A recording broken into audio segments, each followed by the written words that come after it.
We are live in these streets. And guys, I just want to apologize. My internet, it's been a little janky here. I guess I just need to just take some responsibility here and just upgrade it. We're gonna have to divorce. I'm gonna have to break up with my AT&T.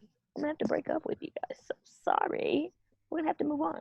Okay, so let's get back to this question. Um, so one of the things we said was, how do I recognize it? I think we got to that one. Hold on, let me tag you in this right quick. Boom.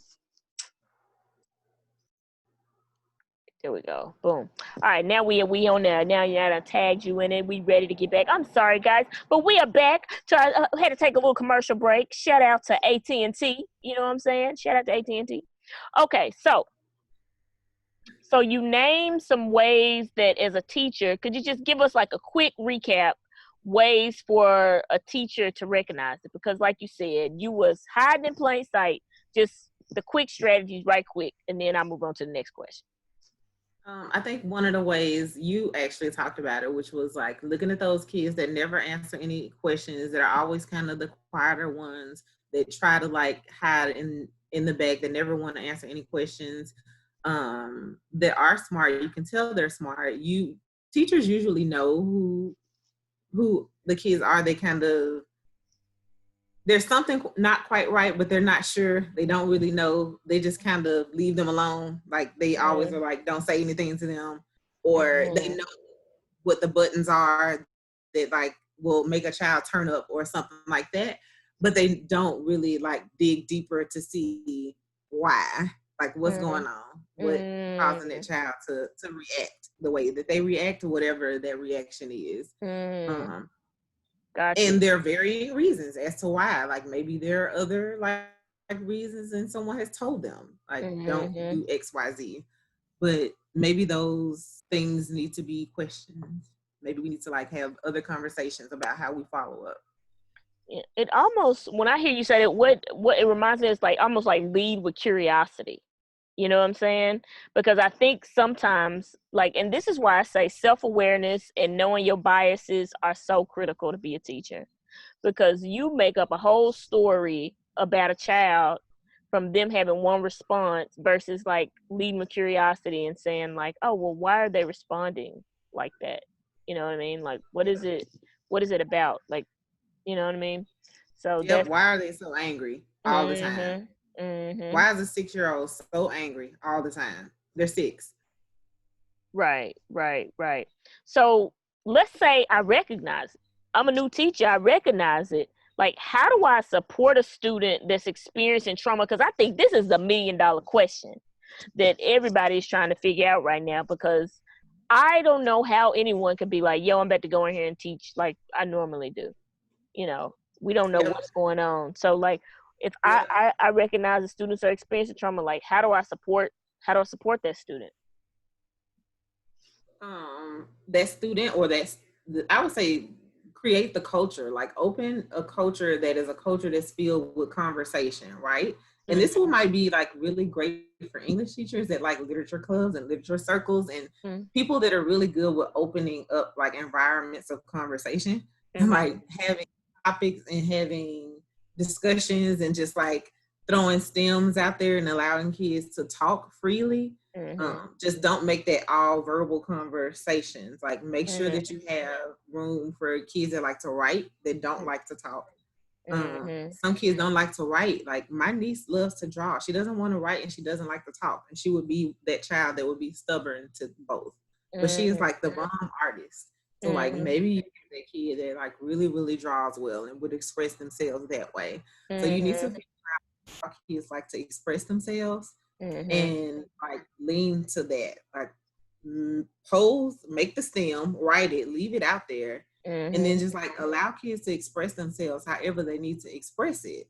And if they're angry, they'll learn to express themselves however, whether it's paint, like maybe you say you can express yourself verbally, you can express yourself in a written word. I put all this paint right here. Use this paint to express yourself. Mm-hmm. I'm gonna put these beats over here. If you want to like make this music, if you want to write this rap, if you want to do whatever it is you want to do to express yourself, like we just start opening up varying lanes for kids to Mm-hmm. be able to express themselves, and Right. then they'll learn to get better at like verbally like expressing themselves, like trying to get them towards that way that you want to, like, because in society you have to be able to express yourself, which is what I had to learn. Like I Mm-hmm. couldn't continue to hide in the back. You won't make it in society, so eventually you have to like learn to use your Right. words. But we have to give them the words a lot of times. If we don't, Yes. all we have is like, Yes. so yes, I'm screaming. Yes, I'm throwing my chair. Yes, I'm doing whatever it is, Mm. or I completely shut down and do nothing. I need you to help me organize my thoughts. I need you to help me do these things. But it starts somewhere, right? Open space, Mm-hmm. pose the question, allow me to process it. Like maybe we teach teachers meditation techniques. Like that really does help, even though it sounds weird. It does help. Kids that are filled with anxiety and anger don't know how to calm themselves down. I'm telling you. Because I was one. Like, even though I was the most calm, quiet person on the outside, I was like filled with anxiety and like anger and rage on the inside. So, like, if you don't know, but I like suppressed it, right? And so Mm-hmm. you just are like super quiet Mm-hmm. because otherwise I'm about to snap. Like if you ask Mm-hmm. me a question or you make me do something or whatever, Mm-hmm. because I've suppressed so Right. much. By the Mm-hmm. time I really am ready to say something, it's not gonna go well. Right. So Right. we have to give them the words, we have to give them the tools, we have to like teach them how to like process. So that's a lot. But what I would say to a teacher is like figure out how to make your class this open space that kids feel safe processing whatever their thoughts are, Mm-hmm. however they can. Mm-hmm. So if I write, I know my teacher is gonna let me write it down, and she's not gonna yell at me because I didn't answer that question out loud. Even though she Mm-hmm. asked me a verbal question, I wrote it down. I know Miss Armour gonna be good later. She gonna come back and read it, or something like that. Um, Mm-hmm. if I don't know how to write and I don't know how to read and you asking me a question out loud, I probably don't know how to like verbally express it. I know what I kind of sort of want to say. I know I can give you that look and you gonna come to me and then maybe we can talk it through, you'll help me find the words. But Mm-hmm. if I'm struggling to read and I'm struggling to write, 9 times out of 10, I'm struggling to verbally express my thoughts. That's And I deep. need you to help me just get my thoughts together. Like I kind of sort of know where I want to go, Right. but I don't have it yet. Mm-hmm. That's But you deep. just asked me a question. That's Mm-hmm. what all this is. And I don't even I know. don't I know. don't. Right. That's, oh my God. That's deep. Because man, that's real deep. Because I hear a couple of things when you say that. Um, one of the things I hear is really taking the time to understand who is sitting in front of you every day. Because That's it. if I know that, it brings back that idea of equity. I'm giving you what you need. Now it may not be the same for everybody, but I'm giving you what you need. Like if you need to write that joint down, write it down. I'm not gonna be mad at you because you didn't do it the way that I think that it should be done. But the second thing I hear is tools. You know what I'm saying? Like kids need tools, I would tell people, I've been in relationship school, and the reason that I feel more confidence because they're giving us tools. Like like when you talk about somebody who like to hide in the background, like, yo, I'm gonna stay right here. I mean, now I run my mouth all the time, but you know what I'm saying? Like as far as emotionally, oh hell yes. But they giving me a tool to say, like, when I feel sad or if something hurts my feelings, I don't, instead of me getting defensive, which is still a muscle I'm working on, but I'd be like, I felt defensive when you said that, like giving a tool and a framework how to say it. Yep. It makes the biggest difference because it's nothing wrong with what we feel. That's what I hear you saying too. It's like Yep. it's okay if Yep. you're pissed Yep. off. And stems are everything. Like Yes. kids can really work with it. If the window, Adults. like if the space is open. Yeah. If you open the space for that and they know okay, someone's gonna hear me, or I'm not gonna get Right. in trouble if I write something that I Right. really think, you know, someone Yes. is gonna take it as an offense or whatever. It's gonna help me process it until I get better, and learn, what's technically supposed to be appropriate to say or do Yes. at school. Yes, and it's like, oh, I got a follow up to that too, because it sounds like you saying too is like we teaching you the academics, but we also have to give you the coping skills and the communication skills for you, like the coping skills to communicate what's going on inside too. Like this feels really hard for me. I want to do it, Miss Armor, but Yep. this feels really challenging for me. And like creating those safe spaces for kids to do that. That's what I kind of hear you saying. Don't tell me I froze. Please don't tell me that I froze because I'm gonna scream at the top of my lungs. Oh no! Did I disappear? I'm back. Okay. Oh, Slightly, but you okay. back. You Okay. back. Okay. Yes, I love that. I love that Yep. tools, man. Y'all heard it. Y'all heard it from the trauma informed specialist and author. You heard it from her. Yes, tools, baby.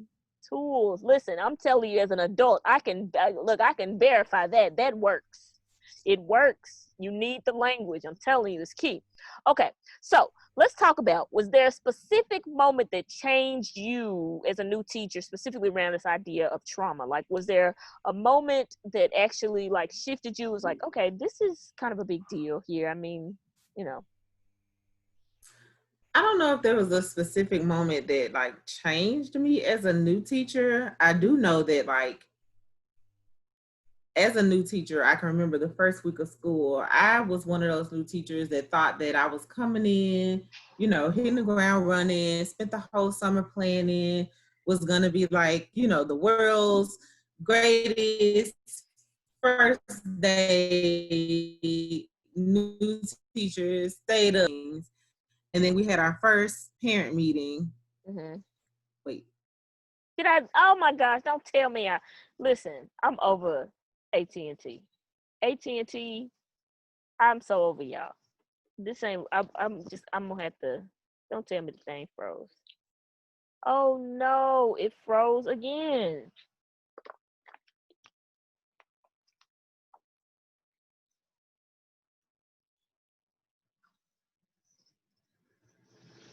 Yep. All things to all students. The first, you back? I'm back. I'm back, y'all. I I'm tried to continue my story. good, because they can see you on there. So you keep on running your mouth, girl. Let's go. We are back, and I apologize, AT&T. I'm giving y'all all the love today because we might be having a divorce. But anyways, go ahead.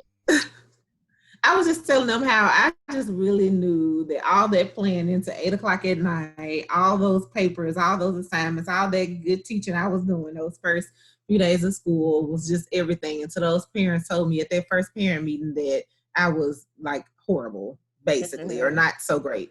Mm-hmm. And then my principal just kind of put me to the side and was like, that's normal. You've just started. You're going to Mm-hmm. learn. Give yourself some grace. Like, Mm-hmm. you'll get there. It's my job to get you better. And you just got out of school. Like, Right. it's cute that you thought that you were going to be the world's greatest teacher, the first week of school. Right. And I was like super relieved that I had a principal that wasn't about to fire me because parents didn't think that I did great that first week. Mm. Like, I was Right. terrified, thinking like, oh my God, I just did horrible. Right? Right. Like, Right. my parents didn't think that I did a great job my first few weeks of Mm-hmm. school. Right. Right. So that's just like one thing to think to them. But as far as like being trauma informed for me, because I lived like all of this, this is why I came into teaching. Like, Mm-hmm. I said to myself, I would not allow kids to experience what I experienced. I Mm-hmm. have a sister that graduated from high school not being able to read, like completely illiterate, and we didn't know or like really know that she couldn't read until maybe like ninth grade-ish. Wow. That's And insane. that's when she actually got help. That's how like quiet we were. Like, we really just Oh my that God, we were just man. those kids. And because we moved so much, it Mm-hmm. just was easy for us to like slip through the cracks. And I imagine it happens so often. And one of the things you It named happens was, so much. yes, it really does. One of the things you said was that because you had experienced so much trauma, like it was kind of easy for you to um kind of like relate, recognize it, things like that. Don't tell me I froze. Um, did I freeze? Did I freeze? Don't say I froze. Wait, Katrina, are you there? Are you there, Katrina? Katrina, are you there? I think I'm frozen. All right, I'm back in the building. Yes, guys, listen. Don't judge my internet. I'm like, how you gonna host a live and your internet janky? Don't judge me, y'all. Don't judge me. All right, I'm back in the building. Yes, guys. Don't judge me, y'all. Okay, so wait a minute. So you said because you experienced trauma, you said it was. You said that's why you came, not why you came to teach, but it was easy for you to kind of relate and connect to students. But let's say I'm fresh out of wherever I'm at, and I ain't had no trauma. So like how do I handle that? Like if I'm a new teacher, could you give me like two to three or like some top strategies, two to three top strategies that teachers could use? That like, yo, I am having a hard time relating because I ain't had no trauma. Like what would you say that? Yep. Number one, don't pity your students, right? They don't need your pity. Pity is the quickest way to get, horrible classroom management, kids to begin to like take advantage of you, not listen Right. to the rules, Mhm. lose the structure, which leads me to number two. Structure is everything, but it's not the only thing. You Say it have again. to have structure, it's just not the only thing. Mhm. You have to have like that leniency in there and understand when things need to change based off of Mhm. whatever needs to be true.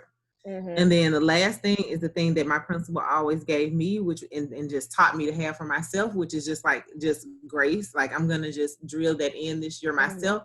I haven't done that enough lately because I got caught up in the numbers myself. I have to admit it, and I will admit that a lot.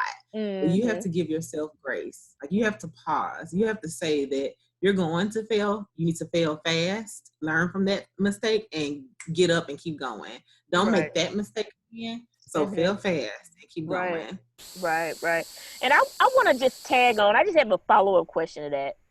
Okay, because I'm still on this show I saw today, and based on our conversation Friday, it's like they say if you don't deal with your own personal trauma, it's invisibly. I say invisibly because it's there. You just don't see it, but you just Yep. respond in a completely different way. How important is it for a new teacher? Really, I say any educator to do their personal work around their own personal traumas to be able to show up for kids, because that's like we just can't be talking about kids. Like as adults, we need to do our own personal work, beloved, too.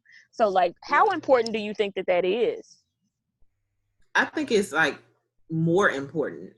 We're humans in ourselves. Like your brain can only hold so much. Your heart can only hold so much. You have to free up space to be able to take more on, right? And as teachers, we take on so much. We take on everything that we have in our own lives as adults. We take on everything that our coworkers have, right? Because we are just like we want to heal everything.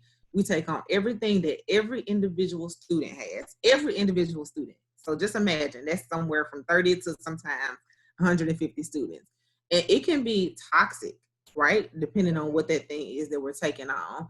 And Mm-hmm. sometimes that is, and we have teachers that end up on like medicine, like just mental breakdowns, or you're snapping at a child early in the morning because you left the house frustrated, for your own personal reasons or whatever the Mm-hmm. case may be, or Mm-hmm. you're exhausted because you have your own shit you haven't dealt with and you're Mm-hmm. bringing it into work that day.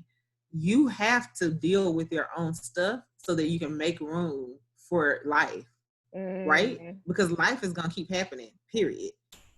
So you just Yes. have to deal with your own stuff so that you can continue to make room for life. Yes, I love that. Y'all heard her. You got to do your work, beloved, to free up the space. in to be able to like take on other stuff, which is, it's crazy that you said that, because I'm telling you, when I saw that episode and I was like, oh, she said all this, she said all of this last time we talked, I was like, yo, this is crazy. Like, it's a big deal, y'all. Like, trauma, childhood trauma, like, listen to her, man. I'm telling you, it is for real. I froze. I had to freeze. I know I froze. I froze.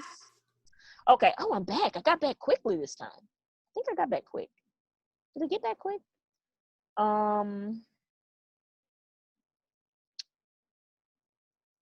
Okay. Oh my gosh. I froze again. I believe. I think I'm frozen. See, I turned my phone off. Let's see, do I have? In order for us to be as healthy as possible, we have to free up that space. Yes, I love it. You're right. Free it up. You heard her. Free up the space. Yes, I'm back, y'all, again. Yes. Okay. Yes, which I freaking love, to free up space. But I'm telling you, man, she ain't lying. I promise she ain't. And I it's true heard. for new teachers. New teachers want to just continue to take on. That's it. I remember being new and just constantly doing. We never free up any mental space, physical space in the classroom, any Right. space. We keep going and keep adding to. And you do need that. Like, I think I find that challenging to slow down myself to to do that sometimes. But it is so very much important. So we're coming to a close, and I just want to know, like, what is one key point takeaway that you want for our listeners, our viewers, to take away from our conversation today, specifically around trauma, teaching, or just what would you like for our students to take away? I would like our listeners to take away that trauma is there. Sometimes it's deeply rooted, it's embedded. It shouldn't be this shameful thing. There shouldn't be secrets. You have a voice. You should be able to say anything to whomever you need to say it to. Find somebody, get it out, write it, paint it, scream it, whatever you need to do. Find somebody to say it to.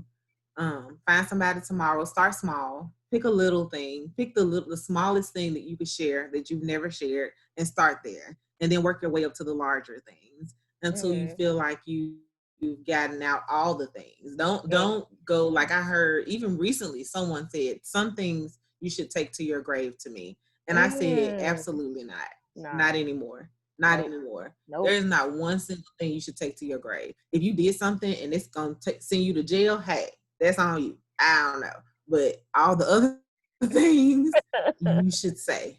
Yes, yes. Which, oh my gosh, I got a follow up question to that, Yep. but I'm gonna shut up. But I do think that in the Black community, we definitely preach keep it in the house. Like, We we do. say that, like, we like, We don't talk do. about this, don't bring it, And it's you know. crazy, Fitz. It's Mhm. crazy. Yes, You mean yes. to tell me we're gonna take this to our grave and we're gonna keep letting such and such, he gonna touch all the kids? We're gonna let him touch all the kids. Mm-hmm. Yep. Yep, yep. It's like, I do think that it's like almost like we gotta, it's like the generational, like each, I guess, like each level, like we have to continue to change the narrative, you know what I'm saying? And say, like, use your voice, because I hear what you're saying. It's like, you don't have to suffer in silence, man. Like tell somebody, you know, and it's just so And it crazy. won't be shameful. No, no, but You don't have to hold anyone else's shame anymore. That's their shame. It is not yours. mm-hmm. Yep, and it's just like, oh, and I just got another thought to that. Is just to add on in, I'm gonna shut up. I promise. It's like because it to me, it even thinks that, like, I go back to the idea of like getting help for it, like that. I think in our community at times it's like, oh, let me see a therapist. Oh, girl, you crazy, like, and I keep a good therapist on my executive team on the regular. You know what I'm saying? But it's just like, I think it's just so many deep rooted things in our community that could potentially, like, really, like, help us grow as people, you know what I'm saying? But we say, hey, don't tell nobody, stuff like that. But it's definitely a thing needed. But you heard it, guys. Do not suffer in silence. trauma is real in these streets. You know what I'm saying? And Yep. oh, see, I got okay. I'm gonna shut up. All right. So for everybody, I need you to go to bit.ly/Katrina Armor. That's KatrinAARMOR. I need you to go there right now. I need you to cop this book. It is some fire. She brought that heat. She tells a story. And really, especially, you see that thing. Look at it looking beautiful, bright, and shining, baby, with the gold letters. I need you to go cop that thing right now because, yes, trauma is real. And if we don't deal with it, it shows up in how we show up as adults. Thank you so much, Silent Assassin, aka Katrina Armor, for being a guest today and really sharing your story. And Thank you so much for having me. I yeah, appreciate it. yes. And I just really appreciate like your vulnerability and your authenticity and just, it just even like I feel like more connected to you and also like more compassionate just for people in general. You know what I'm saying? And just like we don't know their story. Like we don't know why people show up the way that they do and the You would things be that they do. surprised at what's behind any set of eyes that you're looking at. Exactly, exactly. Which I absolutely, I just really appreciate that. Yeah. So, thank you guys. And I need y'all to go cop that book. bit.ly/Katrina Armor, baby. Katrina Armor. I need y'all to go to cop that thing right now on Amazon. Bestseller, baby. Let's go. Well, thank you so much. Y'all have a great week, and we will be back here next Sunday, 7 p.m. Rookie Reset Sunday, and I'm out. Stop the live stream. Did it stay on or did she quit? Did I quit? Quit? I think it did.